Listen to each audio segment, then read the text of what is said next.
பழனி மாவட்ட தலைமை அரசு மருத்துவமனையில் கடந்த 10 ஆண்டுகளுக்கும் மேலாக தூய்மை பணியில் ஈடுபட்டு வந்த 17 தொழிலாளர்கள் பணி நீக்கம் செய்யப்பட்டதாக கூறப்படுகிறது. அவர்களை மீண்டும் பணியில் சேர்க்க வலியுறுத்தி மருத்துவமனை முன்பு நடைபெற்று வரும் காத்திருப்பு போராட்டம் இன்று 2ஆம் நாளாக தொடர்ந்தது. திண்டுக்கல் மாவட்டம் பழனி அரசு மருத்துவமனையின் தூய்மை பணிகள் தனியார் ஒப்பந்த நிறுவனம் மூலம் மேற்கொள்ளப்பட்டு வரும் நிலையில் பல ஆண்டுகளாக பணியாற்றி வந்த 17 தூய்மை பணியாளர்களுக்கு மீண்டும் பணி வழங்கப்படவில்லை என போராட்டத்தில் ஈடுபட்டவர்கள் தெரிவித்தனர்.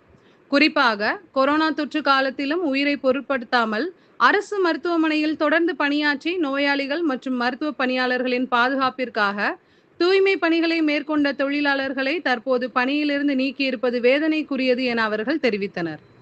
இதனை கண்டித்தும் பணி நீக்கம் செய்யப்பட்ட 17 தொழிலாளர்களுக்கும் மீண்டும் பணி வழங்க வலியுறுத்தியும் திண்டுக்கல் நாடாளுமன்ற உறுப்பினர் சச்சிதானந்தம் தலைமையில் தூய்மை பணியாளர்கள் மற்றும் தொழிலாளர்கள் காத்திருப்பு போராட்டத்தில் ஈடுபட்டு வருகின்றனர்.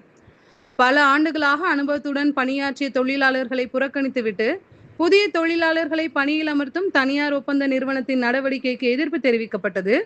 மேலும் தொழிலாளர் சட்ட விதிமுறைகள் முறையாக பின்பற்றப்படுகிறதா என்பது குறித்து அதிகாரிகள் ஆய்வு செய்து முறைகேடுகள் இருந்தால் உரிய நடவடிக்கை எடுக்க வேண்டும் எனவும் வலியுறுத்தப்பட்டது.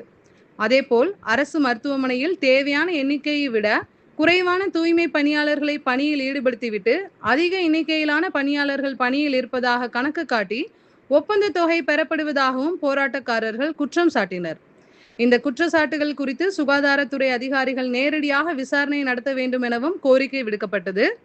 மருத்துவமனையின் சுகாதாரம் மற்றும் நோயாளிகளின் பாதுகாப்பில் தூய்மை பணியாளர்களின் பங்கு மிகவும் முக்கியமானது என்பதால் நீண்ட காலமாக பணியாற்றிய அனுபவமிக்க தொழிலாளர்களை மீண்டும் பணியில் சேர்க்க வேண்டும் என போராட்டத்தில் பங்கேற்றவர்கள் தெரிவித்தனர். இந்நிலையில் 17 தொழிலாளர்களையும் மீண்டும் பணியில் சேர்க்கும் வரை காத்திருப்பு போராட்டம் தொடரும் எனவும் அதிகாரிகள் உரிய நடவடிக்கை எடுத்து தங்களது கோரிக்கைக்கு உடனடியாக தீர்வு காண வேண்டும் எனவும் போராட்டக்காரர்கள் வலியுறுத்தினர். இதனால் பழனி அரசு மருத்துவமனை முன்பு 2ஆம் நாளாக பரபரப்பான சூழல் நிலவி வருகிறது.